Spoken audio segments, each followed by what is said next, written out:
Chip's Corner on U.S. Farm Report is brought to you by Research. Maximize your valuable fertilizer investment with Research, an exclusive low-dust humic granule from Helena. Welcome back. Well, Chip's Corner this weekend, a little new face. Jim Wiesmeyer filling in for Chip. Chip has the week off. Jim, last week we did see revised numbers out of USDA for net farm income. I think a lot of people, including our economists that we survey, expected USDA to trim back their net farm income forecast. Instead, we saw the opposite happen, which was a bit of a surprise for people. But is it masking the truth about what's happening right now as the ag economy goes in farm country? I think most definitely. You still have a record 2-year decline in farm income when you look at this year and last calendar year.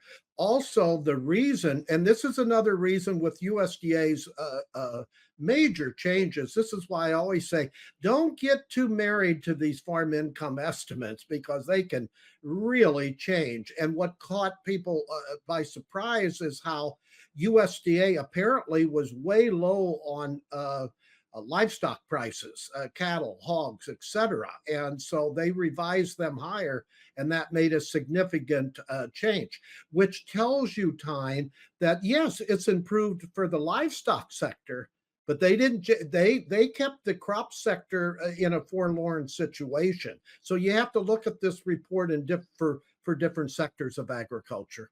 Yeah, it's important to definitely peel back the layers on that. And that was the big surprise, how much they Yes. increased livestock receipts. Okay. But when you look at the row crop side, Jim, we've been talking about it. There's a lot of angst. I call it the silent stress in farm country. I know farmers are focused on harvest right now, but they're concerned about prices. They're concerned still about input costs. And I know, you have a daily newsletter that you put out in profarmer.com. And one of the pieces that you had this week is talking about this too shall pass. What do you mean by that, Jim? Well, these price downturns and actually upturns always happen. I mean, in my 50 years of covering the business of agriculture, there's cycles, and they usually last just a couple of years, both higher and lower time. And ironically, you give a lot of speeches throughout farm country, and so do I. I was in Nebraska last week, and they're not only do we have lower prices for corn and soybeans, in many areas of that state, they're seeing some yield degradation. So they can get pretty forlorn quickly there. Other states are having much higher, if not record yields.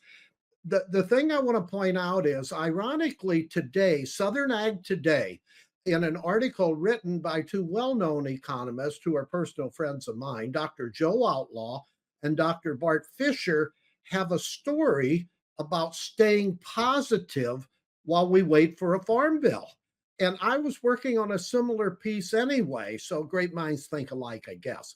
But in it, they go through some of the letters they've received from farmers saying, doesn't the Congress realize the situation we're in?